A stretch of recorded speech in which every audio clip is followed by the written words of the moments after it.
پھر بھی ہم سب کچھ بلا کے ان کو اپنا بھائی سمجھ کر چلنے کی کوشش کرتے ہیں، لیکن جب بھی ایسی کوشش کرتے ہیں تب ان بدماشوں کی طرف سے اس سے ہی کوئی چیز سامنے آ جاتی ہے۔ تو کوئی شہری سندھ نہیں ہے، کوئی دیہی سندھ نہیں ہے، سندھ ایک ہے۔ سندھ کا وجود صدیوں سے ایک تھا، صدیوں سے ایک ہے اور صدیوں تک ایک رہے گا۔ ہاں البتہ مجھے آپ کے وجود پر شک پڑتا ہے، جس طرح مجھے آپ کے باپ پر شک پڑتا ہے، کیا پتہ نہیں کس باپ کے ہیں۔ تو آگے چلتے ہیں ناظرین۔ پاکستان اس وقت لیویبل کنٹری نہیں رہا، نہ یہ ایسا ملک رہا ہے جہاں انفارمیشن ٹیکنالوجی کے حوالے سے کوئی ترقی ہو سکتی ہے، نہ ملک کبھی ترقی یافتہ ممالک کی صف میں کھڑا ہو سکتا ہے۔ اس وقت اگر آپ دیکھیں تو آپ مطلب حیران ہو جائیں گے کہ انفارمیشن ٹیکنالوجی کا گلا گھونٹا جا رہا ہے۔ اس وقت کی اگر میں بات کروں تو پابندیوں، فتنوں اور روز گلا گھونٹے جانے سے تنگ آ کر وی پی این نے شاید بیچارے نے خودکشی کر لی ہے۔ فتوے دیے جاتے تھے اس پر، اور اس کا کریا کرم ہوگا یا اس کی تدفین ہوگی یا جو بھی ہوگا وہ کس مذہب کے تحت ہوگا، اب یہ طے کرنے کے لیے اسلامی نظریاتی کونسل کے جید علماء سر جوڑ کر بیٹھ گئے کہ اس کی تدفین کیسے ہو، یا اس کو کس طرح اس کا وہ کیا جائے، اس کے آخری رسومات کس مذہب کے تحت ادا کی جائے۔ یہ افسوسناک بات ہے کہ اس وقت وی پی این کا معاملہ پاکستان میں شدت اختیار کر چکا ہے۔ آپ کہتے ہو کہ وی پی این سے فحاشی پھیلتی ہے، آپ کہتے ہو وی پی این سے فساد پھیلتا ہے، پھر کل آپ کہو گے کہ بندوق سے انسان مرتا ہے، بندوق بند کر دو، جو کہ آپ کا اپنا ہتھیار ہے۔ آپ کہو گے کہ بم نہیں ہونے چاہیے، تو بم باندھ کر آپ خودکش حملے کرتے ہو، پھر آپ بات کرتے ہو کہ یہ ہوتا ہے۔ تو مسئلہ یہ ہے کہ جب آپ کسی بندوق کا لائسنس لیتے ہو تو اس کے بعد آپ پہ ڈیپینڈ کرتا ہے نا کہ آپ اس بندوق کو یا اس رائفل کو یا اس پسٹل کو کس طرح استعمال کرتے ہیں، اپنے دفاع کے لیے استعمال کرتے ہیں یا اس کو کسی کے قتل کرنے کے لیے استعمال کرتے ہیں، وہ تو آپ پہ آپ منحصر ہے۔ اس وقت پاکستان ڈیجیٹل یا انفارمیشن ٹیکنالوجی کے حوالے سے دن بہ دن پیچھے جا رہا ہے۔ پاکستان میں کوئی بھی انفارمیشن ٹیکنالوجی کے شعبے میں سرمایہ کاری کرنے کے لیے تیار نہیں ہے۔ یہ روز کا معمول بن چکا ہے کہ کبھی انٹرنیٹ بند کر دیا جاتا ہے، کبھی وی پی این کا گلا گھونٹ دیا جاتا ہے، کبھی ٹریفک بلاک کر سلو کر دیا جاتا ہے۔ یعنی اس وقت 4G کے پیسے ہم سے موبائل نیٹ ورکس لیتے ہیں اور 1 GB ہمیں نہیں دیتے، بلکہ بلاول بھٹو زرداری کا کہنا کہ گھونٹ یعنی ایک مر کے موبائل کی ایک فائل کھلتی ہے تو پھر بھی اس پر پی ٹی اے خاموش ہے۔ پی ٹی اے مطلب آپ اگر اپنے قوانین پر عمل درآمد نہیں کر سکتے تو یہ آپ کا فیلیور ہے۔ اگر حکومت کسی بھی چیز کو کنٹرول نہیں کر پا رہی تو یہ آپ کا فیلیور ہے، آپ کا ایڈمنسٹریٹو فیلیور ہے، آپ کے ڈپارٹمنٹ کا فیلیور ہے۔ آپ کو ڈوب کر مر جانا چاہیے کہ آپ اتنی سی چیز کو اگر نہیں سنبھال پا رہے ہیں تو آپ اس ملک کو کیسے سنبھال رہے ہیں؟ آپ ایک ایٹمک کنٹری کو کس طرح سنبھال رہے ہیں؟ اگر یہ صورتحال رہی تو پاکستان دنیا سے کٹ کے رہ جائے گا، ہم برباد ہو جائیں گے۔ اس وقت جو ڈیجیٹل حقوق کے لیے کام کرنے والے شخصیات ہیں اور پھر اسلامی اسکالرز ہیں، وہ سب ورچوئل پرائیویٹ نیٹ ورکس یعنی وی پی این کی بندش پر سراپا احتجاج ہیں۔ مسئلہ یہ تھا کہ اسلامی نظریاتی کونسل کے سربراہ ڈاکٹر راغب نعیمی صاحب، انہوں نے فتویٰ جاری کرتے ہوئے وی پی این کے استعمال کو غیر شرعی، غیر اسلامی قرار دیا تھا، اور خود جو موبائل یوز کرتے ہیں وہ پتہ نہیں کتنا مسلمان ہے، کتنا شرعی ہے، کتنا اسلامی ہے۔ اگر شریعت اور اسلام کی بات کرتے ہیں تو اسلام نے بہت ساری چیزوں سے ہمیں منع کر رکھا ہے، وہ تو آپ کرتے ہو۔ وہی کہہ رہا ہوں نا کہ آپ سب کچھ کرتے ہو، لیکن جہاں آپ کو اپنے مفادات کا معاملہ آتا ہے، جہاں آپ کے پاس اس چیز کا معاملہ آتا ہے کہ یہاں ہم حکومت کی خوشنودی کیسے حاصل کر سکتے ہیں، مراد کیسے حاصل کر سکتے ہیں، وہاں آپ شاہ سے زیادہ شاہ کے وفادار بن جاتے ہیں۔ یہی ہمارے اسلام کا المیہ رہا ہے۔ اس وقت اگر آپ دیکھیں تو بینکوں سے محض اس بات کی بڑے بڑے علماء تنخواہ لیتے ہیں کہ جو ہے وہ جو سود ہے اس کو کیسے حلال قرار دیا جائے، جو اللہ سے جنگ ہے اس کو کیسے حلال قرار دینا ہے، اس کے پیسے لیے جاتے ہیں۔ علماء جہد علماء اس کے پیسے لیتے ہیں۔ نماز پڑھانی ہے پیسے لینے ہیں، نکاح پڑھوانا ہے پیسے لینے ہیں، اور یہاں تک کہ جنازہ پڑھانا ہے تو اس کا خرچہ لینا ہے، قرآنی تعلیمات دینی ہے تو اس کے پیسے لینے ہیں، حمد و نعت پڑھنی ہے تو اس کے پیسے لینے ہیں۔ سب کچھ آپ نے اس دنیا میں لینا ہے تو پھر اللہ سے آپ کس چیز کی توقع رکھتے ہیں؟ اس وقت اسلامی نظریاتی کونسل کے ایک اور رکن ہے، انہوں نے کہا ہے کہ ڈاکٹر راغب نعیمی کا ذاتی خیال ہے، اسلامی نظریاتی کونسل کا ایسے کوئی تعلق نہیں۔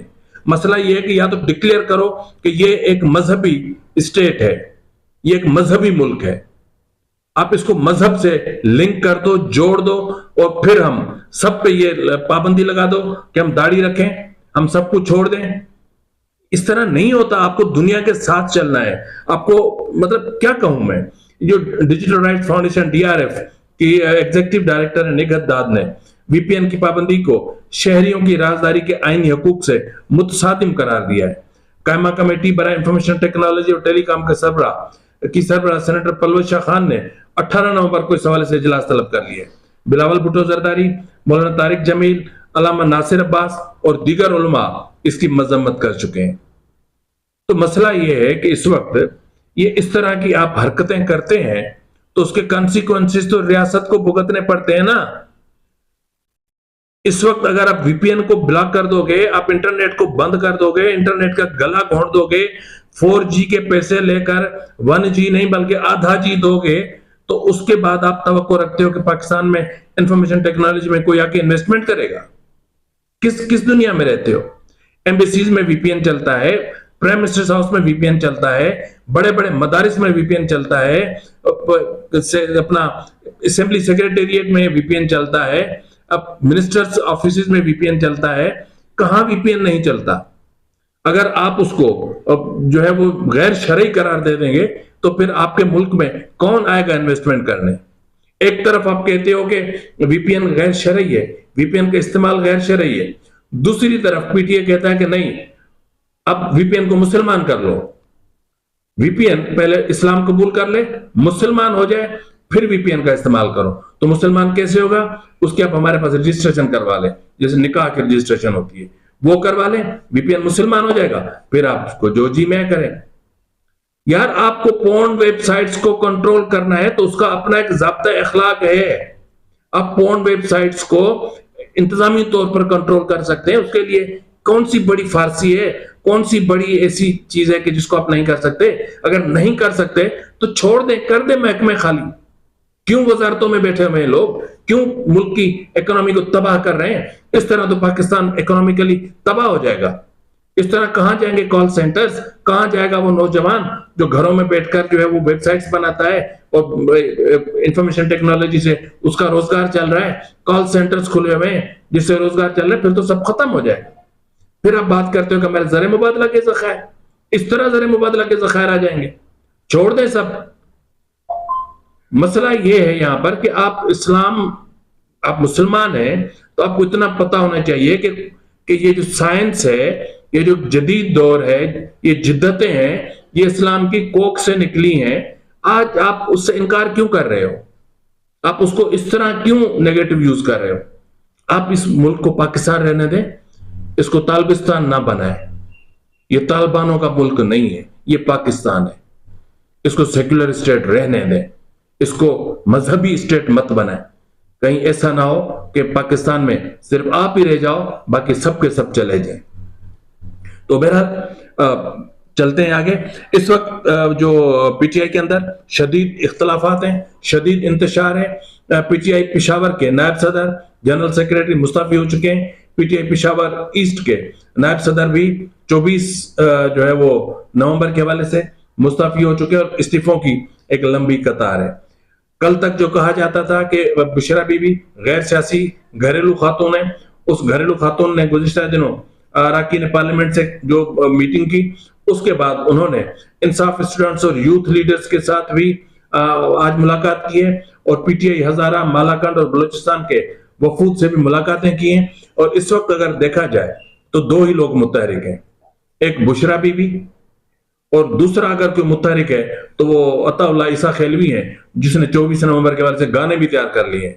بڑی سستی شہرت کی بھوک ہے ان کو، تو 24 نومبر کے حوالے سے گانے ترانے تیار ہو چکے ہیں۔ یہی دو لوگ متحرک ہیں، باقی تو کچھ نظر نہیں آتا۔ نہ تو اس وقت تک پی ٹی آئی کا کوئی کنونشن ہوا ہے، نہ کوئی پی ٹی آئی کا سیمینار ہوا ہے، نہ کوئی کارنر میٹنگز ہوئی ہیں، نہ ایسی کوئی چیز سامنے آ رہی ہے کہ پتہ چلے 24 نومبر کے حوالے سے ایک موبلائزیشن کی کیمپین ہوتی ہے، وہ چل رہی ہے۔ ایسا کچھ بھی نہیں، جس کی بنیاد جو بڑے جو سینٹرل لیڈرز ہیں ان کو مجبور کیا جا رہا ہے کہ آپ سوشل میڈیا پر دیں، اپنا ویڈیو پیغام ریکارڈ کر کے چلائیں، اور حکومت نے وی پی این کے ذریعے سوشل میڈیا کو، بالخصوص ٹویٹر کو، اس کو گلا دبوچ کے مار کے نا اس کو بے ہوش کر کے پھینک دیا ہے۔ ایک سنگل فائل نہیں کھل رہی اس وقت بہت بڑا ایشو ہے انٹرنیٹ کے حوالے سے، بہت بڑا ایشو ہے وی پی این کے حوالے سے، بہت بڑا ایشو ہے سوشل میڈیا کے حوالے سے۔ پاکستان بہت بڑا ایشو بن گیا ہے، اور اس کی بنیادی وجہ یہی ہے، جس طرح گزشتہ دنوں آپ نے دیکھا ہوگا کہ جو پی ٹی آئی کی طرف سے خطوط لکھے گئے، اس کو پی ایم ایل این نے، پاکستان پیپلز پارٹی نے اس کو پاکستان کے داخلی امور میں یا داخلی معاملات میں مداخلت قرار دے دیا ہے۔ تو اس میں تو کوئی شک نہیں ہے کہ مداخلت ہے۔ پہلے عمران خان کا نام نہیں لکھا جاتا تھا، جو مراسلے امریکہ جاتے تھے، اب ان میں سیدھا سیدھا عمران خان کا نام لیا جا رہا ہے، اور بتایا جا رہا ہے کہ پاکستان میں الارمنگ سچویشن ہے، الارمنگ سچویشن کریٹ ہو چکی ہے۔ دن گنوائے جا رہے ہیں کہ 470 دن 460 دن ہو گئے عمران خان غیر قانونی حراست میں ہے۔ تو سزا میں یہ نہیں بتاتے کہ ان کو سزا سنائی گئی ہے، کہتے ہیں کہ غیر قانونی حراست میں ہے۔ فنڈامنٹل رائٹس ختم ہو چکے ہیں، اظہار رائے کی آزادی پہ قدغن لگی ہوئی ہے، پابندی ہے، سیاسی جو نقل و حرکت ہے وہ بند ہے۔ یعنی پاکستان کو ایک ایسی ریاست کر کے دکھایا جا رہا ہے جو ایک مکمل مفلوج ریاست ہے۔ میں تو سمجھتا ہوں کہ پی ٹی آئی اور اسلامی نظریاتی کونسل ایک پیج پر آ گئے ہیں، اور ان کی پوری کوشش ہے کہ دنیا میں پاکستان کا ایسا نقشہ کھینچا جائے کہ پاکستان کو ایک ایسا ملک دکھایا جائے کہ جہاں کوئی بھی انویسٹمنٹ کرنے کے لیے قدم نہ رکھ سکے۔ اور یہ جو چیف آف آرمی صاحب سید عاصم منیر صاحب کی جو ایس آئی ایف سی کے حوالے سے کوششیں ہیں، یہ کس کام کی؟ جب آپ اس طرح کی چیزیں کریں گے، آپ کے پاس سب کچھ ہے، وسائل ہے، لیکن آپ کنٹرول نہیں کر پاتے، آپ سے کنٹرول ہو ہی نہیں رہا۔ تو اس کنڈیشن میں، اس صورتحال میں ملک کیسے ترقی کرے گا؟ تو پی ٹی آئی شدید انتشار کا شکار ہے۔ اب یہاں پر مسئلہ یہ ہے کہ پی ٹی آئی اگر کال واپس لیتی ہے تو بھی موت، مؤخر کرتی ہے تو بھی موت، تو بھی پارٹی جاتی ہے، پارٹی کا مورال جاتا ہے۔